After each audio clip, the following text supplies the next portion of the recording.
Naša pevačica Tijana Milentijević otvoreno govori o plastičnim operacijama koje je prošla, uključujući 2 intervencije na grudima. Tijana priznaje da je sklona samokritici i da je odlučila da uradi operacije kako bi poboljšala svoje samopouzdanje. Ona kaže da je to bila mala promjena koju je želela, jer kada se ona osjeća lepo i zadovoljno, to zrači na njene bližnje. Tijana ističe da žene često pronalaze manu tamo gdje je nema, ali da je njoj bilo važno da sebi doda ono što je smatrala da joj fali. Oporavak od operacije bio je bolan. Tijana kaže da boli puno, ali da se sve preživi za lepotu. Zadovoljna svojim izgledom često na društvenim mrežama objavljuje fotografije gdje je dekolte u prvom planu. Pored operacija grudi, Tijana je nedavno priznala da je smršala 10 kg zbog zdravlja.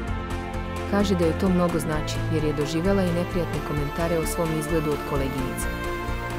Tijana je ranije više puta operisala nos, jer prva intervencija nije ispunila njena očekivanja. Drugu operaciju je uradila zato što joj se nije svidjelo kako je nos izgledao prvi put. Imala je devijaciju nosa, ali je sada sve to uspješno rešeno. Kaže da trenutno još ne može da proceni pravi rezultat jer će konačnu sliku imati tek posle godinu dana.